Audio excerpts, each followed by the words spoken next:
Mesdames, Messieurs, bonsoir. Mardi 23 janvier 2018, voici la une du journal. L'espoir du Cameroun menacé par les drogues. La jeunesse est aux prises avec le phénomène dans les collèges et les universités. Le dossier du 20h30 tire la sonnette d'alarme. L'ampleur du danger et les réseaux des trafics en tête de ce journal. L'espoir d'un Cameroun uni, pacifié et indivisible, réitéré hier mardi à France 24 par le ministre de la Communication, porte-parole du gouvernement. Vous entendrez Issa Tiroma Bakari dans ce journal. Et puis l'espoir du peuple libérien cristallisé en son nouveau président, George Weah, en fonction depuis hier lundi, prépare son tout premier gouvernement. Première journée de travail à vivre à Monrovia, avec nos envoyés spéciaux. Voilà pour les titres. La communauté nationale et les pouvoirs publics sont en ordre de bataille contre les drogues, ces substances qui envahissent notre société et spécifiquement les milieux scolaires et universitaires. À la suite de la campagne lancée récemment par les deux ministres des enseignements secondaires et des affaires sociales, c'était au lycée Général Leclerc de Yaoundé. La rédaction ouvre ce soir le dossier pour comprendre le phénomène. Premier arrêt, les types de drogues qui circulent au Cameroun et les réseaux de distribution. C'est une enquête de Oswald Modon. Elle est présente partout. La drogue invisible et dangereuse a envahi nos cités.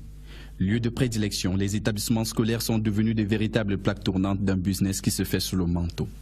Il y a les bandits, les drogués qui sont autour du lycée.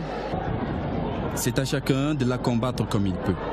Dans cet établissement situé en plein environnement propice, on a opté pour des fouilles inopinées. Un lot passif l'exige. L'année dernière, on a eu une élève d'une classe anglophone qui s'est fait violer par ses camarades à la suite d'une intoxication avec la drogue qu'on avait mis dans la boisson. Certains anciens élèves de l'établissement, et on peut dire certains badauds, avaient des amis ou des complices à l'intérieur. Aujourd'hui, le milieu serait donc frais. Tout y est pourtant passé ces dernières années. Du tramol au cannabis. Infiltrer le réseau de distribution, la tâche est presque impossible. Mais grâce à un informateur, nous réussissons à tomber sur Norbert. Le témoignage de cet ancien dealer est édifiant. Il y a des gros livreurs qui s'approvisionnent auprès des villages voisins. Ils livrent aux natifs qui connaissent les jeunes qui sont dans le quartier, qui consomment la drogue et qui malheureusement sont dans des établissements, leur facilitent l'accès dans des établissements pour la livraison. À notre demande, il a réussi à nous faire livrer quelques doses. La provenance de la marchandise est insoupçonnable. J'ai 2 filons sur moi que j'ai pu recueillir à base de mes informations. Et là, ces filons-là viennent d'où? De l'école ou bien alors des distributeurs? Actuellement, les filons que j'ai pu avoir m'ont été livrés par un élève qui a pu les avoir. Les précieuses informations de Norbert permettent de voir plus clair dans le maillage du réseau de distribution. Les petits commerçants ambulants et les passeurs sont les 2 derniers maillons de la chaîne. Mais faut-il encore avoir les codes? Faut d'être un client habituel pour se procurer la moindre dose. Des faits graves, passibles de peine de prison, le gouvernement a décidé de prendre le taureau par les cornes pour endiguer cette invasion des drogues dans nos cités, notamment parmi les jeunes scolaires et universitaires. Aucun établissement n'est à l'abri. Les parents et les enseignants semblent débordés par l'ampleur du phénomène. Notre reporter Daniel Menanga, infiltré en milieu jeune, livre ici quelques constats qui donnent froid au dos. Regardez. C'est l'heure de la pause au lycée des Kounou. Dans la cour de récré, les élèves.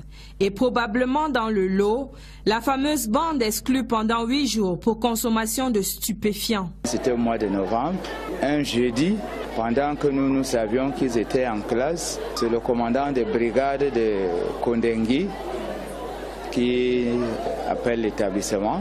Nous sommes descendus sur le terrain. Les enfants étaient déjà complètement ivres, drogués. Ils étaient une vingtaine. Nous ne lèverons évidemment pas, Mais la vie semble avoir repris son cours normal ici, après la sanction temporaire. Tous les lundis au rassemblement, nous mettons l'accent sur la sensibilisation contre la drogue en milieu scolaire. Au lycée général Leclerc, il y a une semaine, une campagne nationale de prévention contre la drogue est lancée. Le choix de l'établissement n'est pas fortuite, cas de prise de chanvre détecté dans ces lieux. En milieu scolaire, le Comité national de lutte contre la drogue évalue à près de 6% la consommation du cannabis dans la tranche d'âge 13 à 15 ans. À l'université, les statistiques sont certainement plus importantes, vu l'âge et la liberté qu'on se donne ici. Bonamou Sadi, chez les COPS, un quartier général d'UNTA, se serait ouvert au fond de ce couloir, selon les informations recueillies sur place. Seuls quelques mégots de cigarettes à se mettre sous la dent à l'entrée du fief. L'air de rien. L'État s'est mobilisé pour la cause en milieu jeune. Leur faire comprendre par tous les moyens ce que ça coûte de planer. Et à ce sujet, les spécialistes de la santé sont formels. Les conséquences de l'usage de ces psychotropes sont incommensurables, tant sur la santé personnelle, le développement individuel que sur la société. Voici l'histoire de William, 23 ans, étudiant en deuxième année universitaire. Il se bat depuis quelques mois maintenant contre cette dépendance aux drogues avec l'appui du centre de désintoxication de l'hôpital Jamou ici à Yaoundé. Je vous propose de le rencontrer en compagnie de notre reporter, Lucie Colette Avoulon.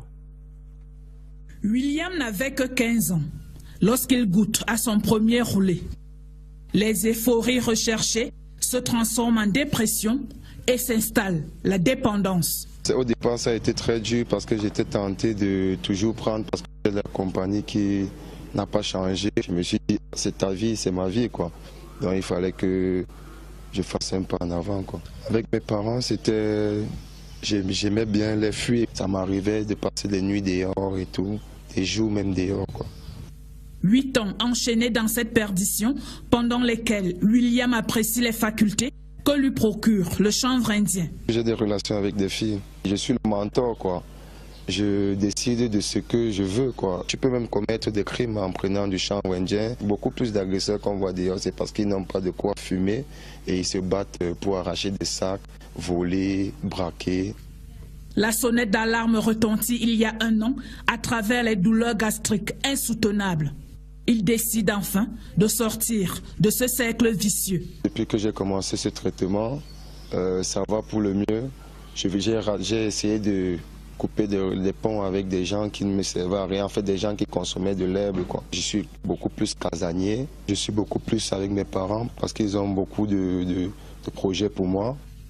À 23 ans, William s'est retrouvé après les errements liés à la consommation du chanvre indien. L'équilibre et la fière allure qu'il affiche donnent à espérer de le voir rejeter définitivement la consommation des drogues.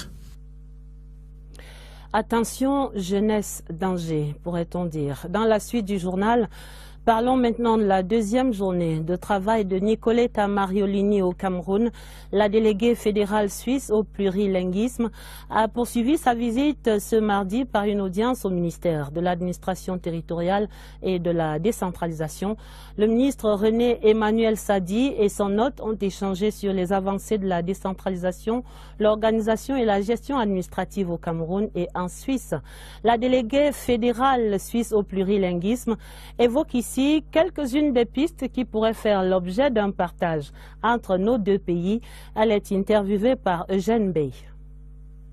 La Suisse est un pays fédéral. On a 3 niveaux institutionnels, la Confédération, les cantons et les communes. Et sur cette base, on a une répartition des tâches, des mesures qui aident à renforcer la cohésion nationale par soit des flux financiers solidaires, soit également par des mesures qui permettent la protection des minorités, par exemple en ayant 4 chaînes nationales de télévision et de radio qui garantissent également une identité territoriale de la communication. Cet exemple-là, mais qui s'inscrit dans un contexte institutionnel particulier, qui est spécifique à la Suisse, permet d'analyser, d'étudier des fonctionnements qui peut-être peuvent être utiles et utilisables aussi par le Cameroun. Les Camerounais, dans leur grande majorité, désirent rester unis dans un Cameroun indivisible. Le ministre de la Communication, porte-parole du gouvernement, l'a réaffirmé hier lundi à la chaîne de télévision France 24. Issa Chiroma Bakari était l'invité du journal Afrique de la chaîne. Il a également évoqué la non-implication de notre gouvernement dans la détention des leaders sécessionnistes. Retour sur cette interview riche en clarifications dans cette synthèse de Lucrèce Modou Ndjemba. Imperturbable, le ministre de la Communication l'est face aux questions de Mariem Amela Lalmas de France 24, invité à s'exprimer en direct sur la crise dite anglophone au Cameroun au journal Afrique de cette chaîne de l'Hexagone. Issa Chiroma Bakari commence par couper court au débat sur l'omerta qui entourerait le lieu de détention supposé au réel des leaders du mouvement sécessionniste.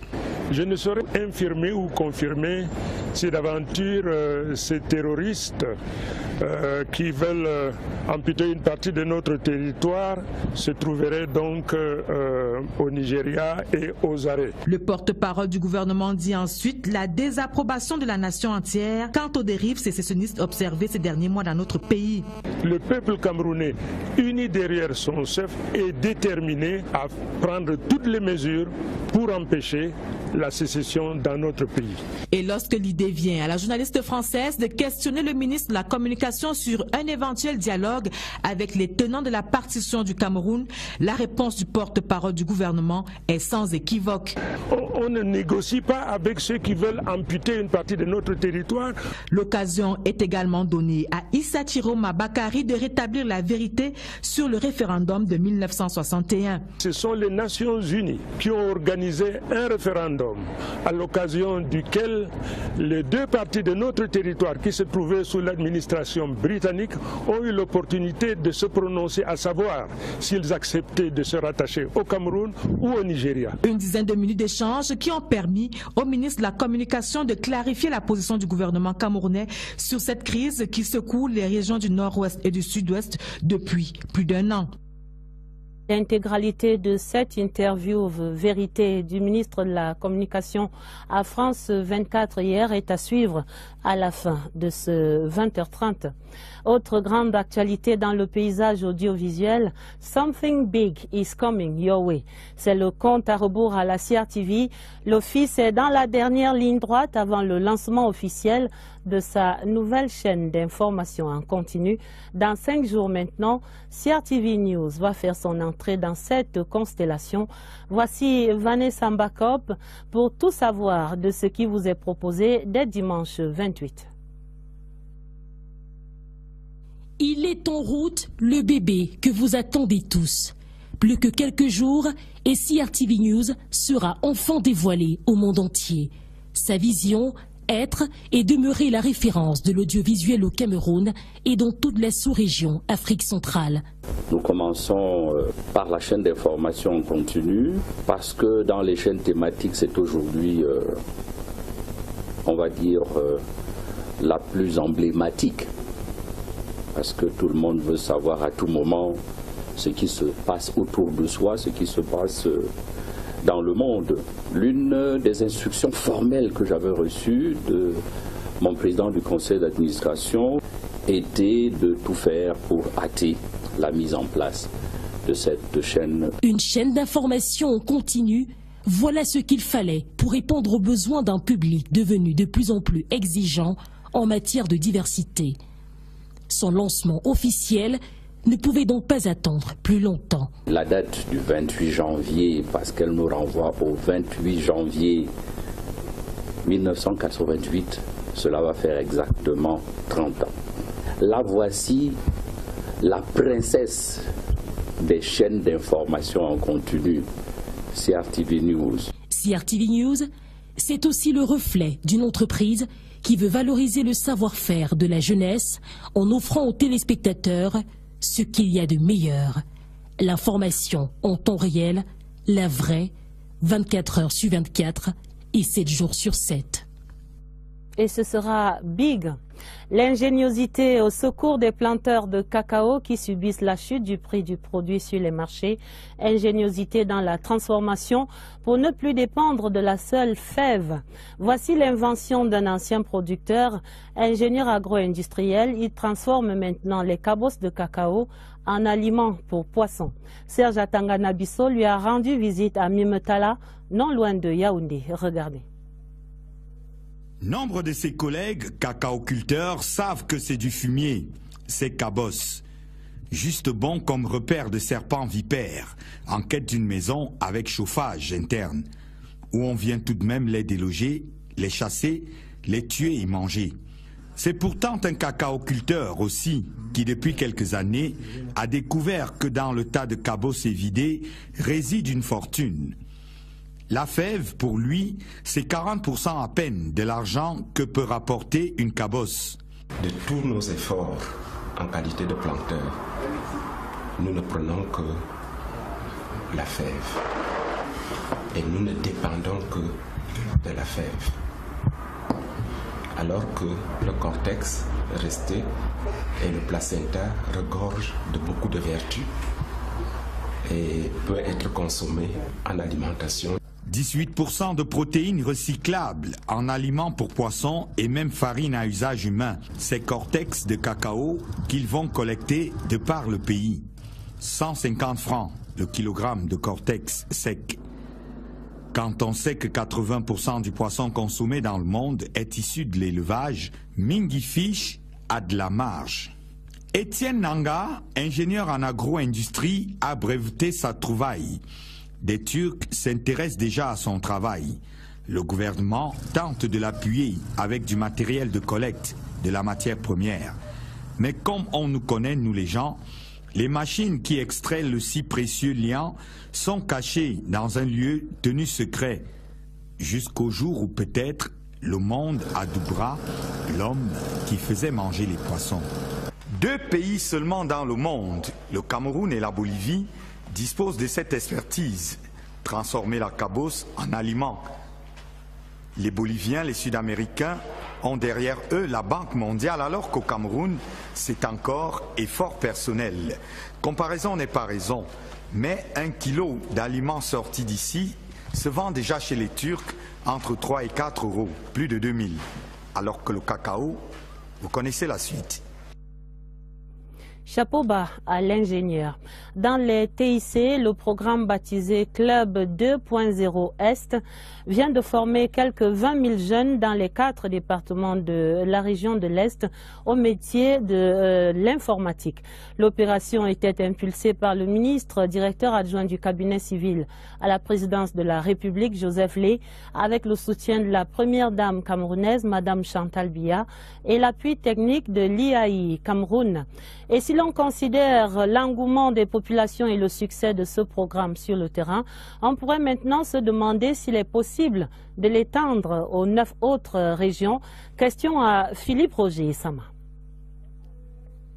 Le programme Club 2.0 Est a été mis en place dans le but d'arrimer la jeunesse de la région du Soleil levant à la modernité par le biais de l'économie numérique. Une réponse de la région de l'Est à l'appel que le président de la République a lancé à la jeunesse dans son message du 10 février 2016, soulignant la nécessité pour la jeunesse camerounaise de s'arrimer à la nouvelle donne sociétale marquée par la prédominance de l'économie numérique. Sur le terrain, la forte adhésion des populations à ce concept a levé tout soupçon s'il en existait sur sa pertinence. Sous l'instigation du ministre Lé, nous avons enregistré un engouement exceptionnel. Nous avons constaté qu'il y a eu un immense engouement, qui a d'ailleurs décidé, le ministre Joseph Lé, à doubler l'objectif qui passait donc de 10 000 à 20 000 personnes à former dans la région de l'Est. Le champ de vulgarisation de cette opération, inspiré par son succès, se dessine peu à peu. Certains visionnaires le voient s'étendre à l'échelle nationale tout en s'interrogeant sur la faisabilité. Notre institut est capable d'étendre ce projet sur l'ensemble du territoire national dans les 9 autres régions. Si donc au plan technique, l'IAI partenaire stratégique rassure, il faut cependant reconnaître que des préalables matériels doivent être réglés.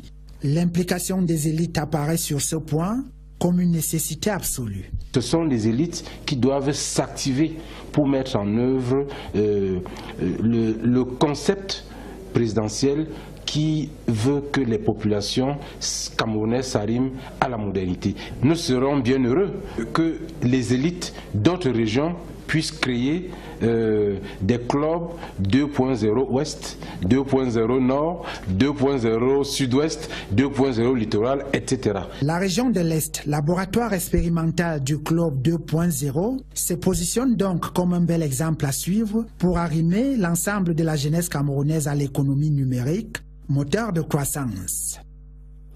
Dans les administrations, le ministère des Forêts et de la Faune tient sa conférence annuelle. Le ministre angolais Philippe Ngwese entend placer cette année sous le signe d'une plus grande participation des ressources des forêts et de la faune à la croissance économique. Florence Ngwangele. Les ressources forestières et fauniques sont vitales pour un pays, d'où la nécessité de les gérer durablement. Ce séminaire annuel d'échange entre les services centraux et déconcentrés du ministère des Forêts et de la Faune permet d'éclairer les participants sur les techniques mises en œuvre par le dit département ministériel pour booster la gouvernance forestière et améliorer la croissance des ressources forestières et fauniques. Il est question d'amener les partenaires au développement à investir au Cameroun, ce qui va à coup sûr créer des emplois avec une valeur ajoutée en matière de transformation du bois et de l'écotourisme. Nous sommes là pour essayer de créer un environnement propice à l'épanouissement, n'est-ce pas, de l'initiative privée. Et tout le travail que nous faisons vise à faire en sorte que les investisseurs s'intéressent à notre pays et puissent s'implanter dans ces secteurs-là, de manière à pouvoir créer des emplois et donner du travail aux Camerounais. Des efforts considérables sont d'ailleurs faits par le ministère des Forêts et de la Faune pour assainir le secteur forestier et faunique.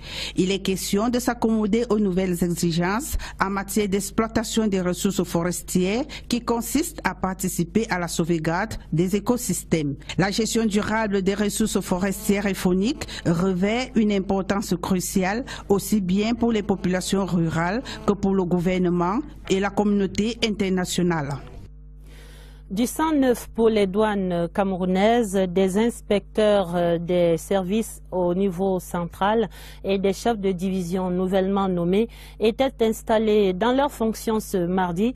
Une cérémonie présidée par le ministre des Finances Alamine Ousmane Mey en présence du directeur général des douanes. Le reportage de Alvin Giselze.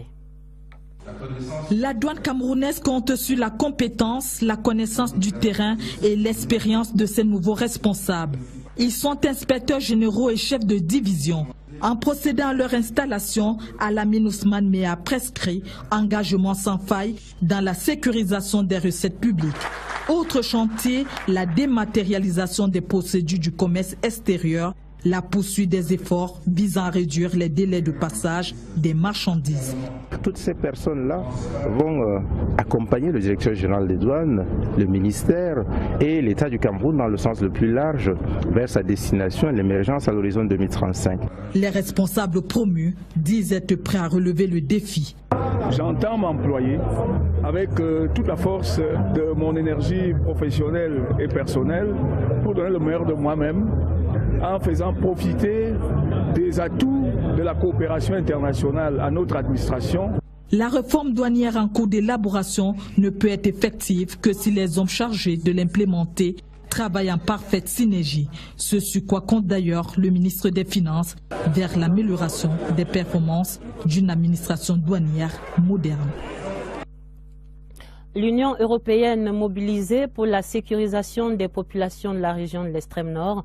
Les sapeurs-pompiers des villes de Maroua et de Kousséri viennent de recevoir d'importantes dotations en matière d'intervention.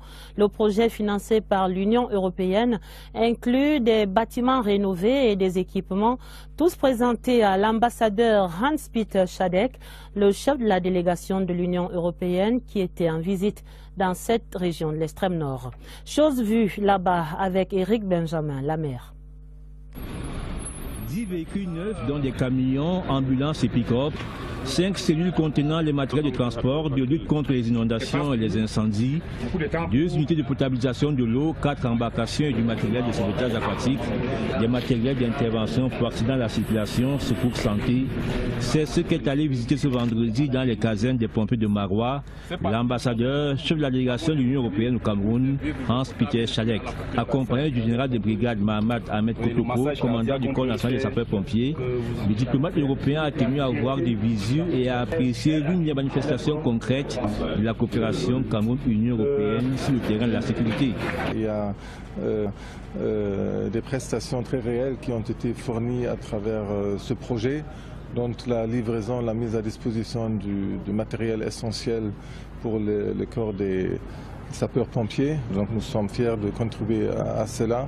De création relativement récente, les casernes de pompiers de Marois et de Kousséry voient ainsi leur capacité opérationnelle considérablement boostée dans la région de l'extrême nord.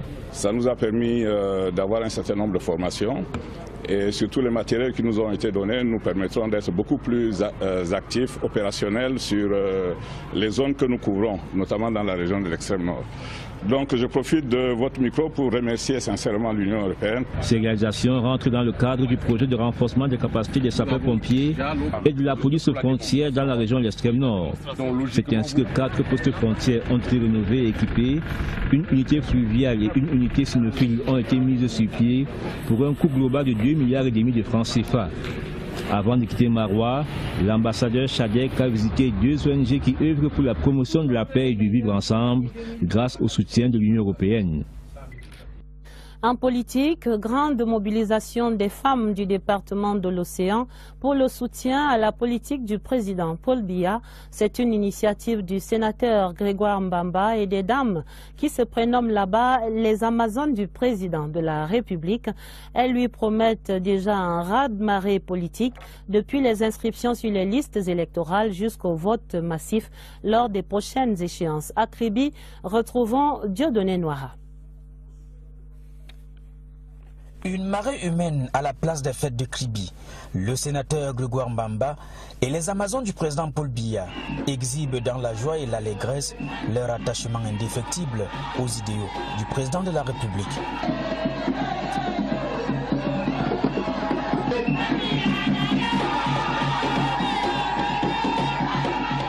Kribi est en marche pour le président Paul Biya.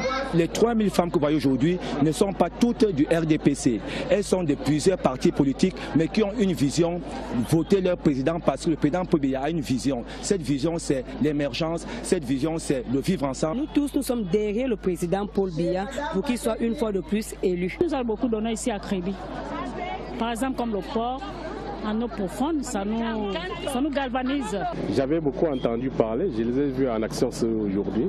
Alors je suis vraiment émerveillé. Devant les autorités de la ville, l'invité d'honneur, le ministre Jules Dorendongo, venu spécialement à Kribi pour clôturer les assises de l'Assemblée générale des Amazones du président Paul Biya, a qualifié cette ferveur militante de mobilisation extraordinaire. Lorsque vous avez une telle mobilisation de 2500, 3000 femmes qui viennent exprimer leur soutien permanent, entier, total, sans réserve au président, je pense que j'aurais commis une erreur très grave en restant à Yaoundé.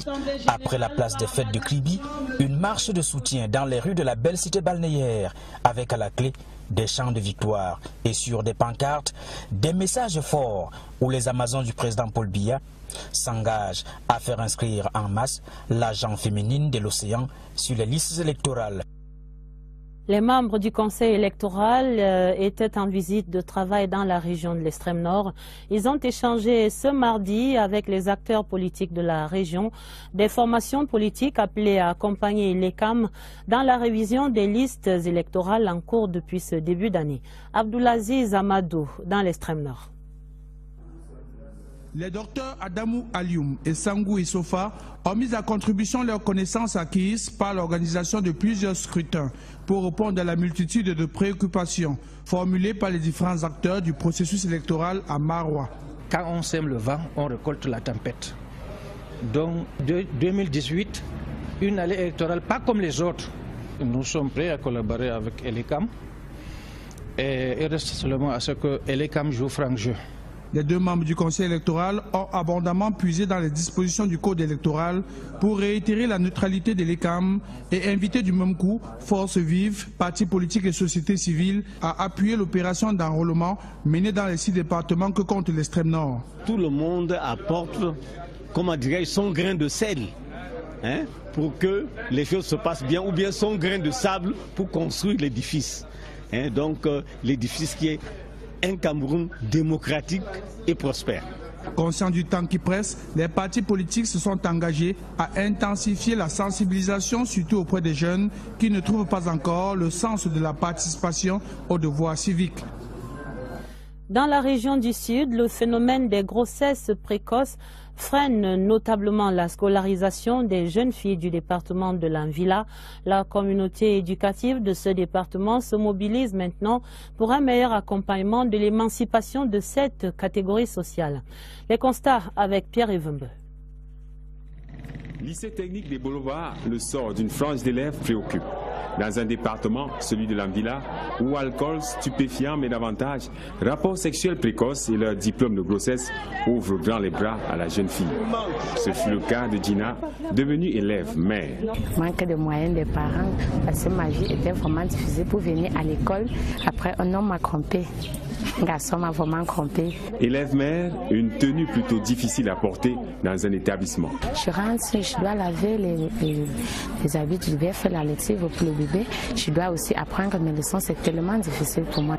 Micheline Serge Bita et ses collaborateurs de la délégation départementale ont entrepris des échanges périodiques avec les jeunes filles des 72 établissements secondaires de l'Anvila.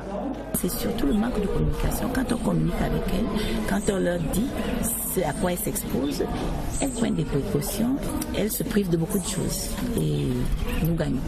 Des conseils, des appuis qui prennent tout leur sens avec l'implication des enseignants et surtout des parents à la maison. Ma mère me demande de fréquenter d'abord, que l'école c'est mon premier mari, que je ne dois pas être pressée, accoucher, non, que c'est pas bien. Grossesse zéro dans les lycées et collèges, un objectif à atteindre. Zéro rapport sexuel précoce, un combat de tous les jours dans le département de l'Anvila. À l'international, le Libéria exulte. La première transition politique pacifique de l'histoire du pays continue de fasciner les observateurs sur le continent. L'élection puis la prestation de serment hier lundi de George Weah, 24e président de la République, ouvre la voie de la pacification définitive du pays. Le pays qui attend maintenant le premier gouvernement de l'ère Weah. La formation de ce gouvernement était amorcée ce mardi. Séverin Alégambélé, l'envoyé spécial de la CRTV à Monrovia, raconte ici la première journée du magistère de George Weah. Monrovia s'est réveillé ce mardi avec un nouveau président de la République. Passé les moments de sensation intense d'une grande joie, à la suite de l'élection du 26 décembre 2017 et de la prestation de serment de ce lundi, le nouvel exécutif du Libéria se met au travail pour satisfaire les attentes nombreuses des populations. Attentes du point de vue de la mise en place des institutions fortes et de la pacification du pays. Il y a des rivalités vraiment qui ne disent pas leur nom, qui sont couvertes. Les Libériens n'ont pas l'esprit d'entrepreneuriat. Que les Libériens s'impliquent au lieu de s'asseoir et de voir les étrangers prendre le devant. Les chantiers de construction du Libéria sont nombreux, mais de manière spécifique. Les jeunes qui ont significativement soutenu la candidature du président George Weah et de la vice-présidente Joel Taylor, ainsi que la CDC, Coalition pour le changement démocratique, rêvent à quelques nuances près d'un avenir meilleur. Je voudrais qu'il renforce l'administration qui est ici.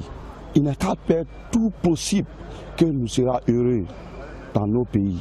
Pour moi, pointant même le nom politicien, ça me fait du mal, you know? Il dit ce qu'il dit pour avoir ce qu'il veut. La transformation profonde du Libéria tient aussi à un changement de mentalité et surtout au développement d'un esprit d'entrepreneuriat devant concourir à l'autonomisation des citoyens. En page des sports, prenons des nouvelles du CHAN, le championnat d'Afrique des Nations de football 2018 en cours au Maroc. Les Lions indomptables A' du Cameroun, on le sait, sont éliminés, mais ils vont jouer le tout dernier match pour l'honneur demain mercredi à Tanger contre les étalons du Burkina Faso. Junior Awono, le capitaine de l'équipe camerounaise, est suspendu. Il sera absent de cette rencontre.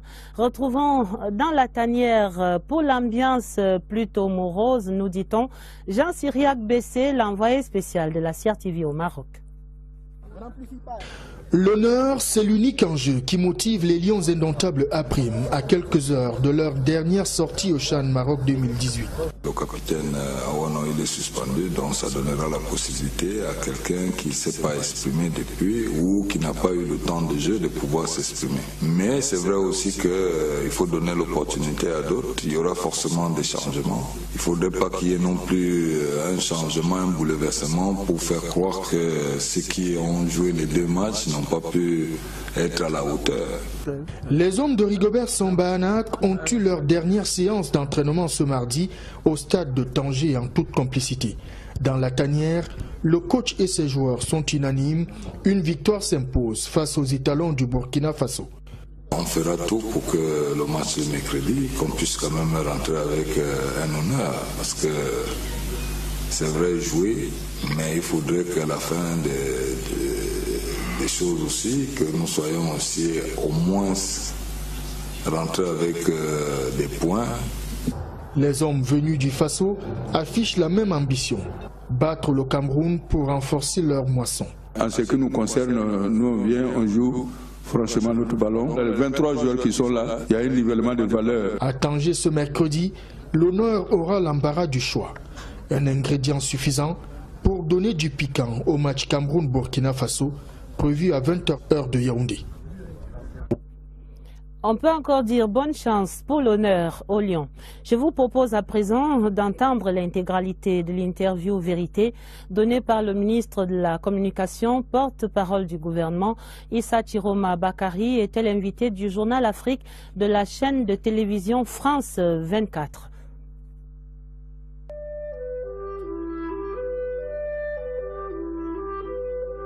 Depuis le 5 janvier, depuis l'arrestation d'Ayouk Sissoko Tabé, ni les autorités nigérianes ni les camerounaises n'ont confirmé l'arrestation de ce leader séparatiste. Et ça tombe bien car nous sommes en direct avec le ministre camerounais de la Communication, Issa Chiroma Bakari. Merci beaucoup d'avoir accepté notre invitation.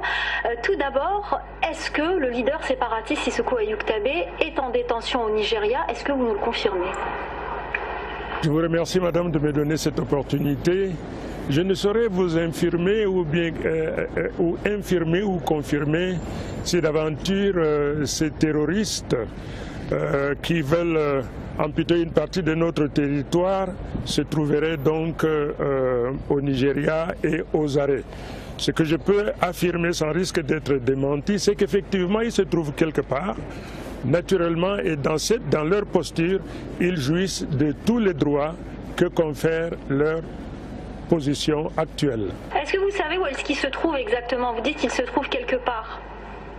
Mais je ne saurais vous dire, madame, si d'aventure j'avais de telles informations, j'aurais été le premier à convier toute la presse pour porter à sa connaissance des informations de cette nature. Mais je peux vous dire que toute la nation camerounaise est heureuse de savoir que ces criminels qui brûlent des édifices publics, tuent les forces de défense et de sécurité, mais commettent un crime imprescriptible, celui qui consiste à empêcher à nos enfants d'acquérir le savoir pour devenir des leaders de demain.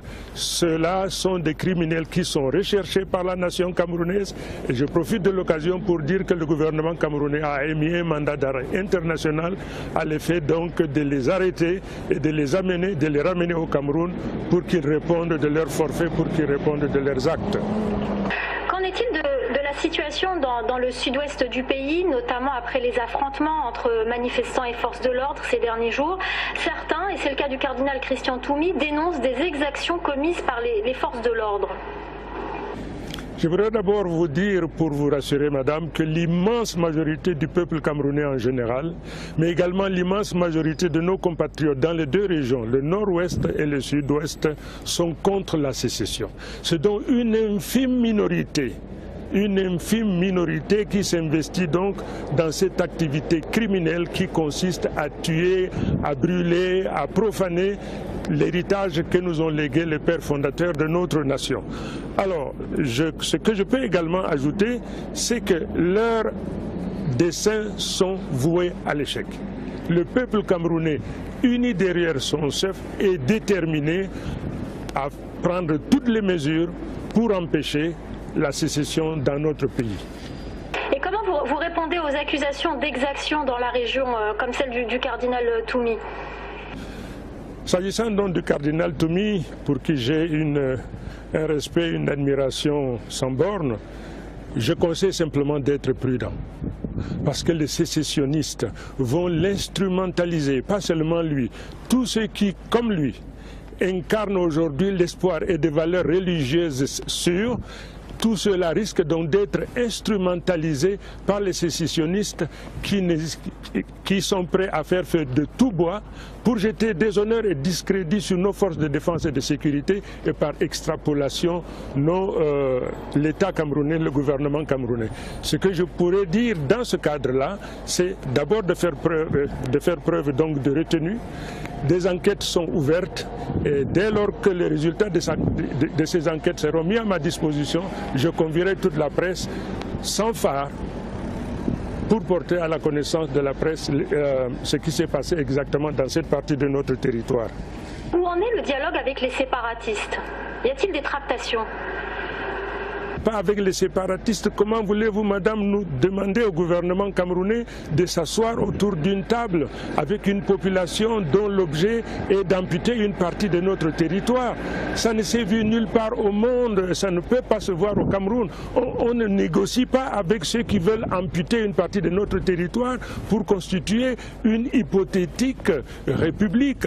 Et nous sommes à 9 mois. Donnez-moi l'opportunité, madame, de dire une chose. Allez-y.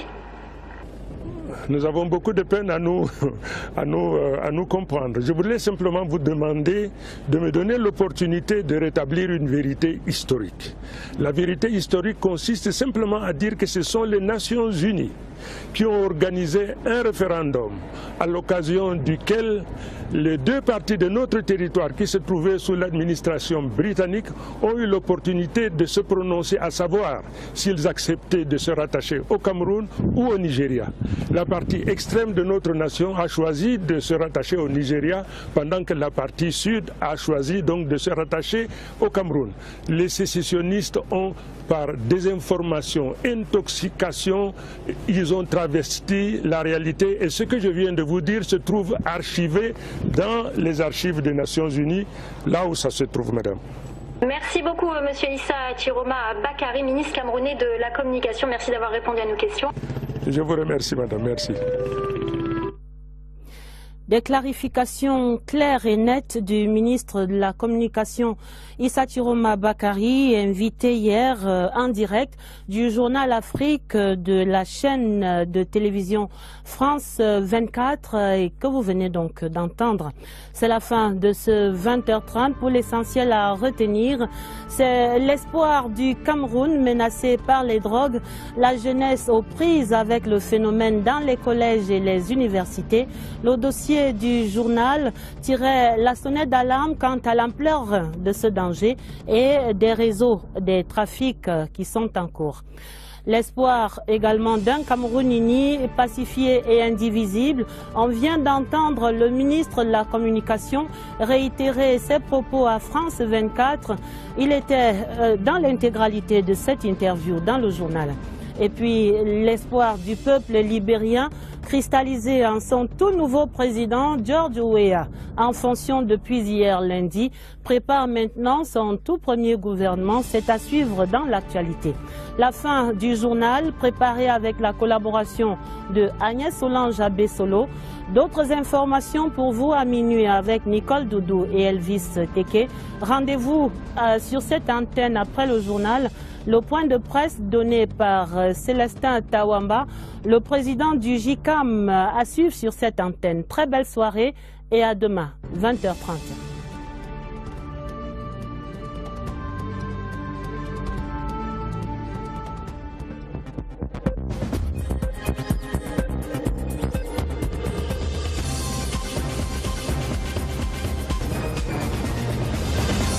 C'est 40% à peine de l'argent que peut rapporter une cabosse.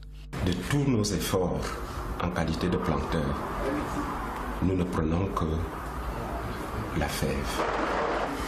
Et nous ne dépendons que de la fève. Alors que le cortex resté et le placenta regorgent de beaucoup de vertus et peut être consommé en alimentation. 18% de protéines recyclables en aliments pour poissons et même farine à usage humain. Ces cortex de cacao qu'ils vont collecter de par le pays.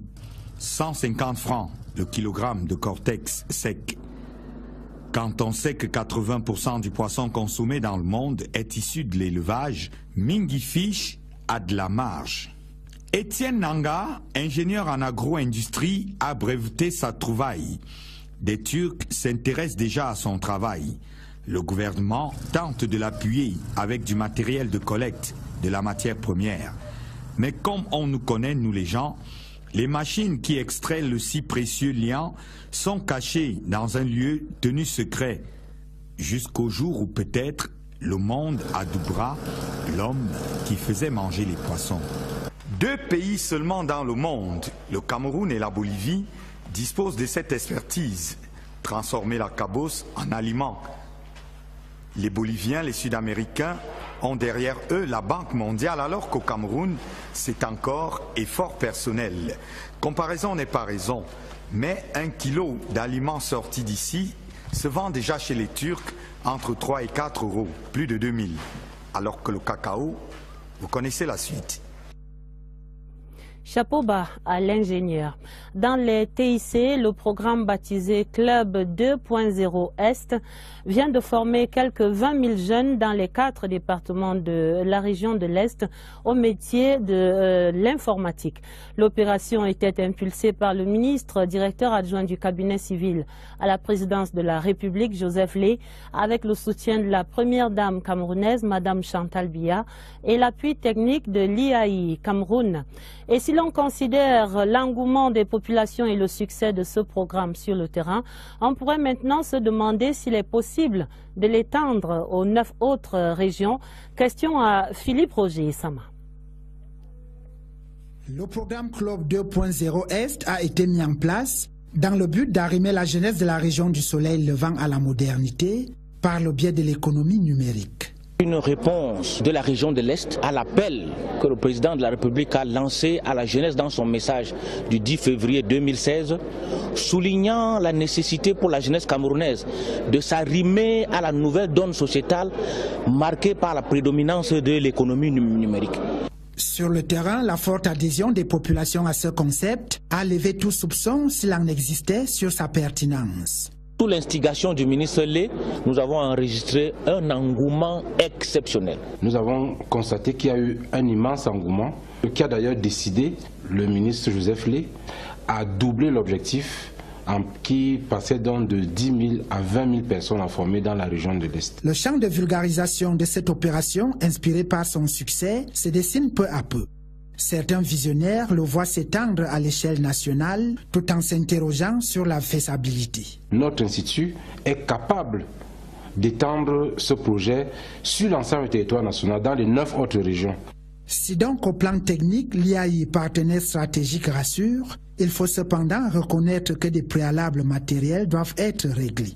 L'implication des élites apparaît sur ce point comme une nécessité absolue. Ce sont les élites qui doivent s'activer pour mettre en œuvre le concept présidentiel qui veut que les populations camerounaises s'arriment à la modernité. Nous serons bien heureux que les élites d'autres régions puissent créer des clubs 2.0 ouest, 2.0 nord, 2.0 sud-ouest, 2.0 littoral, etc. La région de l'Est, laboratoire expérimental du club 2.0, se positionne donc comme un bel exemple à suivre pour arrimer l'ensemble de la jeunesse camerounaise à l'économie numérique, moteur de croissance.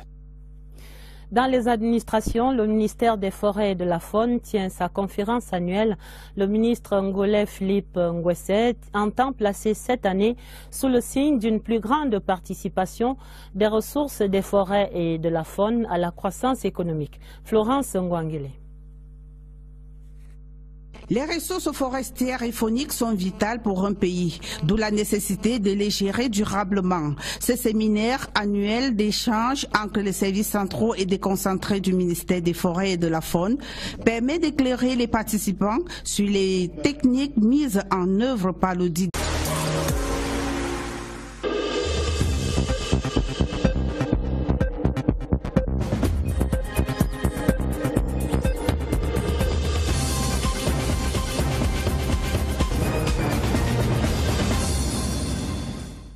Mesdames, Messieurs, bonsoir. Mardi 23 janvier 2018, voici la une du journal. L'espoir du Cameroun menacé par les drogues. La jeunesse est aux prises avec le phénomène dans les collèges et les universités. Le dossier du 20h30 tire la sonnette d'alarme. L'ampleur du danger et les réseaux des trafics en tête de ce journal. L'espoir d'un Cameroun uni, pacifié et indivisible, réitéré hier mardi à France 24 par le ministre de la Communication, porte-parole du gouvernement. Vous entendrez Issa Tiroma Bakari dans ce journal. Et puis l'espoir du peuple libérien cristallisé en son nouveau président, George Weah, en fonction depuis hier lundi, prépare son tout premier gouvernement. Première journée de travail à vivre à Monrovia, avec nos envoyés spéciaux. Voilà pour les titres. La communauté nationale et les pouvoirs publics sont en ordre de bataille contre les drogues, ces substances qui envahissent notre société et spécifiquement les milieux scolaires et universitaires. À la suite de la campagne lancée récemment par les deux ministres des enseignements secondaires et des affaires sociales, c'était au lycée Général Leclerc de Yaoundé. La rédaction ouvre ce soir le dossier pour comprendre le phénomène. Premier arrêt, les types de drogues qui circulent au Cameroun et les réseaux de distribution. C'est une enquête de Oswald Modon. Elle est présente partout. La drogue invisible et dangereuse a envahi nos cités. Lieu de prédilection, les établissements scolaires sont devenus de véritables plaques tournantes d'un business qui se fait sous le manteau. Il y a les bandits, les drogués qui sont autour du lycée. C'est à chacun de la combattre comme il peut. Dans cet établissement situé en plein environnement propice, on a opté pour des fouilles inopinées. Un lot passif l'exige. L'année dernière, on a eu une élève d'une classe anglophone qui s'est fait violer par ses camarades à la suite d'une intoxication avec la drogue qu'on avait mis dans la boisson. Certains anciens élèves de l'établissement, et on peut dire certains badauds, avaient des amis ou des complices à l'intérieur. Aujourd'hui, le milieu serait donc frais. Tout y est pourtant passé ces dernières années. Du tramol au cannabis. Infiltrer le réseau de distribution, la tâche est presque impossible.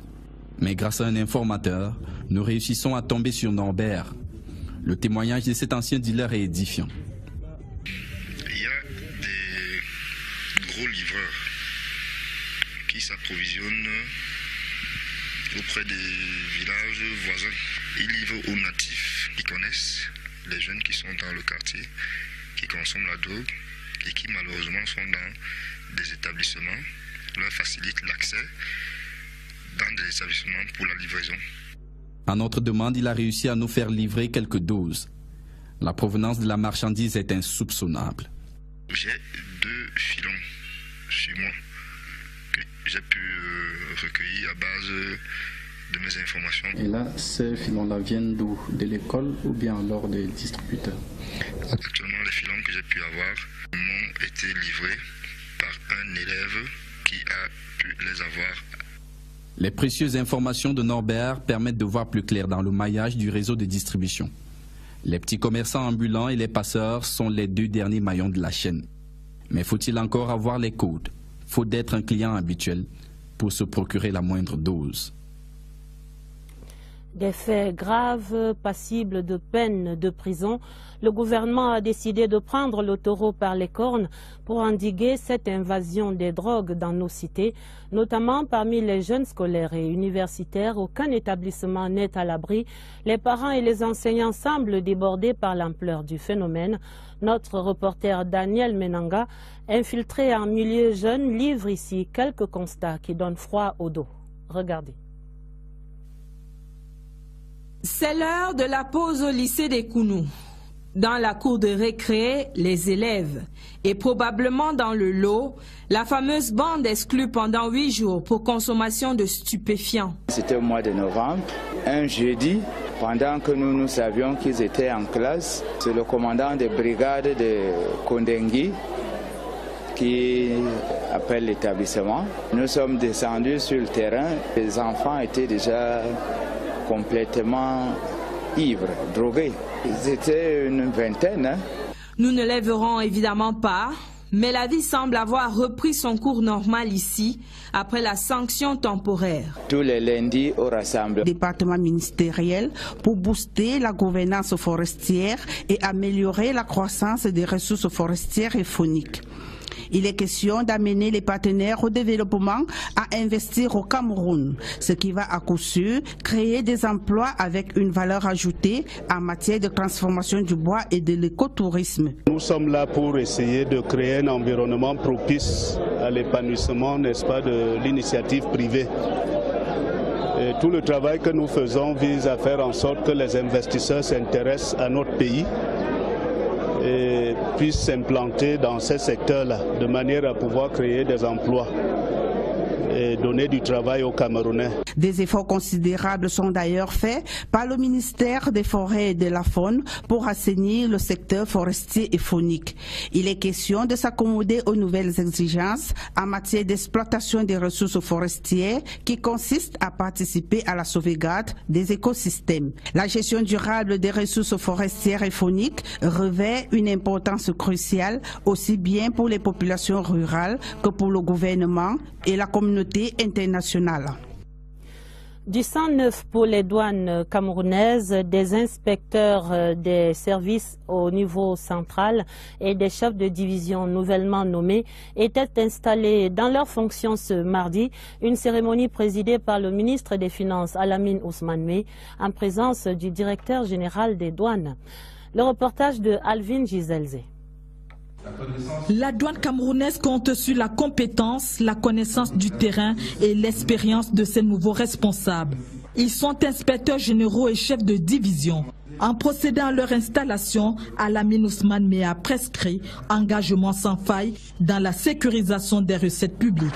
Autre chantier, la dématérialisation des procédures du commerce extérieur, la poursuite des efforts visant à réduire les délais de passage des marchandises.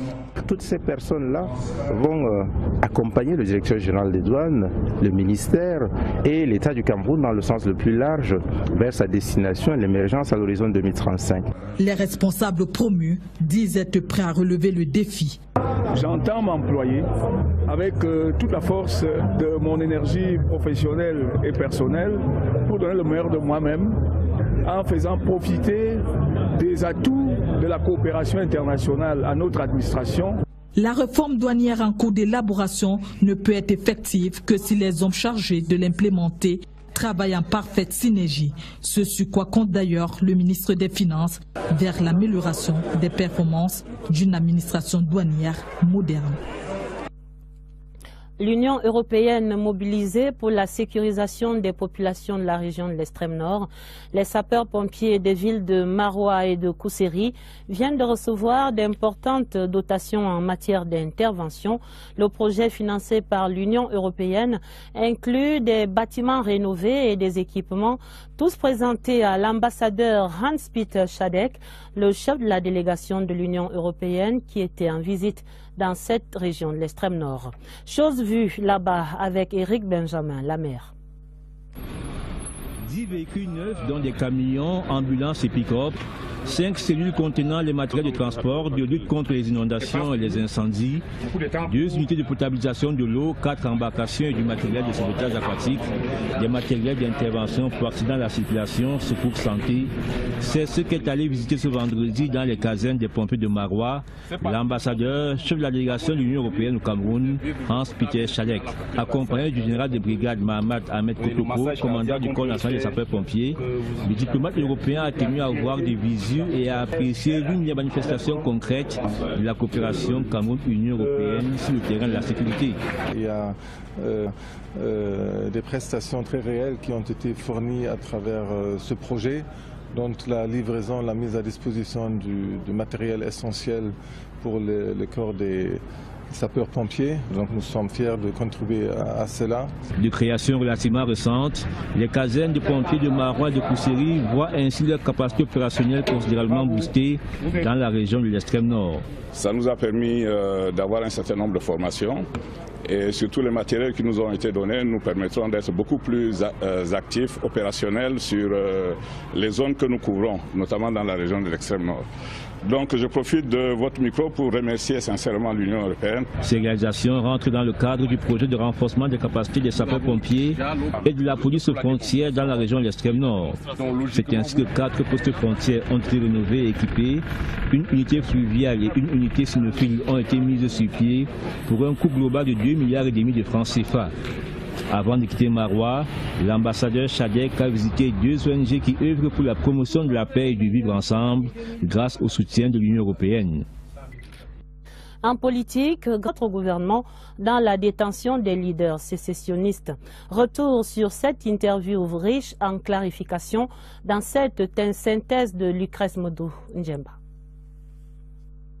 Imperturbable, le ministre de la Communication l'est face aux questions de Mariem Amela Lalmas de France 24, invité à s'exprimer en direct sur la crise dite anglophone au Cameroun au journal Afrique de cette chaîne de l'Hexagone. Issa Chiroma Bakari commence par couper court au débat sur l'omerta qui entourerait le lieu de détention supposé au réel des leaders du mouvement sécessionniste.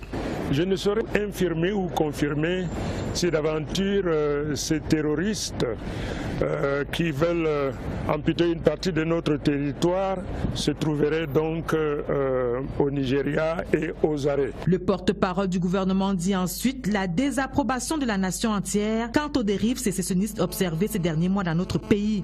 Le peuple camerounais, uni derrière son chef, est déterminé à prendre toutes les mesures pour empêcher la sécession dans notre pays.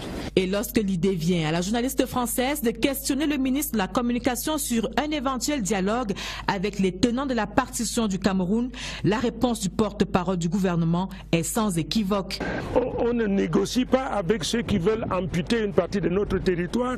L'occasion est également donnée à Issa Chiroma Bakari de rétablir la vérité sur le référendum de 1961. Ce sont les Nations Unies qui ont organisé un référendum à l'occasion duquel les 2 parties de notre territoire qui se trouvaient sous l'administration britannique ont eu l'opportunité de se prononcer, à savoir s'ils acceptaient de se rattacher au Cameroun ou au Nigeria. Une dizaine de minutes d'échange qui ont permis au ministre de la Communication de clarifier la position du gouvernement camerounais sur cette crise qui secoue les régions du nord-ouest et du sud-ouest depuis plus d'1 an. L'intégralité de cette interview vérité du ministre de la Communication à France 24 hier est à suivre à la fin de ce 20h30. Autre grande actualité dans le paysage audiovisuel, Something Big is Coming Your Way. C'est le compte à rebours à la CRTV. L'office est dans la dernière ligne droite avant le lancement officiel de sa nouvelle chaîne d'information en continu. Dans 5 jours maintenant, CRTV News va faire son entrée dans cette constellation. Voici Vanessa Mbakop pour tout savoir de ce qui vous est proposé dès dimanche 28. Il est en route, le bébé que vous attendez tous. Plus que quelques jours et CRTV News sera enfin dévoilé au monde entier. Sa vision, être et demeurer la référence de l'audiovisuel au Cameroun et dans toute la sous-région Afrique centrale. Nous commençons par la chaîne d'information en continu parce que dans les chaînes thématiques, c'est aujourd'hui, on va dire, la plus emblématique. Parce que tout le monde veut savoir à tout moment ce qui se passe autour de soi, ce qui se passe dans le monde. L'une des instructions formelles que j'avais reçues de mon président du conseil d'administration était de tout faire pour hâter la mise en place de cette chaîne. Une chaîne d'information en continu, voilà ce qu'il fallait pour répondre aux besoins d'un public devenu de plus en plus exigeant en matière de diversité. Son lancement officiel ne pouvait donc pas attendre plus longtemps. La date du 28 janvier, parce qu'elle nous renvoie au 28 janvier 1988, cela va faire exactement 30 ans. La voici, la princesse des chaînes d'information en continu, CRTV News. CRTV News, c'est aussi le reflet d'une entreprise qui veut valoriser le savoir-faire de la jeunesse en offrant aux téléspectateurs ce qu'il y a de meilleur. L'information en temps réel, la vraie, 24 heures sur 24 et 7 jours sur 7. Et ce sera big. L'ingéniosité au secours des planteurs de cacao qui subissent la chute du prix du produit sur les marchés. Ingéniosité dans la transformation pour ne plus dépendre de la seule fève.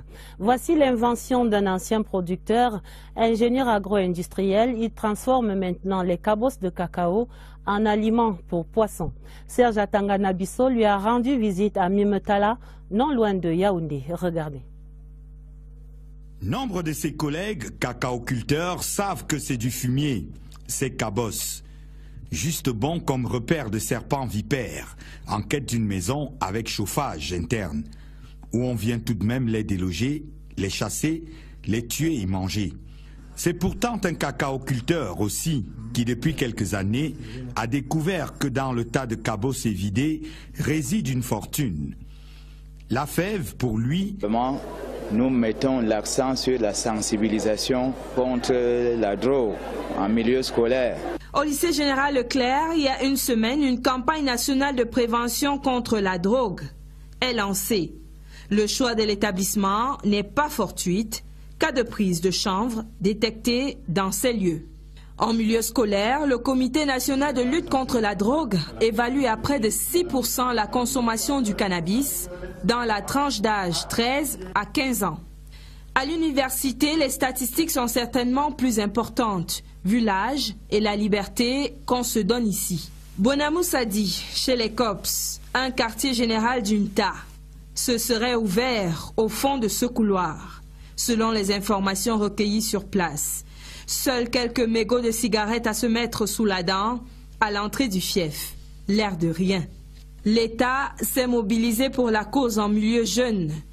Leur faire comprendre par tous les moyens ce que ça coûte de planer. Et à ce sujet, les spécialistes de la santé sont formels.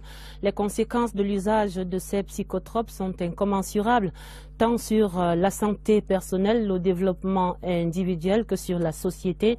Voici l'histoire de William, 23 ans, étudiant en deuxième année universitaire. Il se bat depuis quelques mois maintenant contre cette dépendance aux drogues avec l'appui du centre de désintoxication de l'hôpital Jamou ici à Yaoundé. Je vous propose de le rencontrer en compagnie de notre reporter, Lucie Colette-Avoulon. William n'avait que 15 ans lorsqu'il goûte à son premier roulé. Les euphories recherchées se transforment en dépression et s'installe la dépendance. Au départ, ça a été très dur parce que j'étais tenté de toujours prendre parce que c'est la compagnie qui n'a pas changé. Je me suis dit, c'est ta vie, c'est ma vie, quoi. Donc il fallait que je fasse un pas en avant, quoi. Avec mes parents, j'aimais bien les fuir. Ça m'arrivait de passer des nuits dehors et tout, des jours même dehors, quoi. 8 ans enchaînés dans cette perdition, pendant lesquels William apprécie les facultés que lui procure le chanvre indien. J'ai des relations avec des filles. Je suis le mentor, quoi. Je décide de ce que je veux, quoi. Tu peux même commettre des crimes en prenant du chanvre indien. Beaucoup plus d'agresseurs qu'on voit dehors, c'est parce qu'ils n'ont pas de quoi fumer et ils se battent pour arracher des sacs, voler, braquer. La sonnette d'alarme retentit il y a un an à travers les douleurs gastriques insoutenables. Il décide enfin de sortir de ce cercle vicieux. Depuis que j'ai commencé ce traitement, ça va pour le mieux. J'ai essayé de couper des ponts avec des gens qui ne me servaient à rien, en fait des gens qui consommaient de l'herbe, quoi. Je suis beaucoup plus casanier, je suis beaucoup plus avec mes parents parce qu'ils ont beaucoup de projets pour moi. À 23 ans, William s'est retrouvé après les errements liés à la consommation du chanvre indien. L'équilibre et la fière allure qu'il affiche donnent à espérer de le voir rejeter définitivement la consommation des drogues.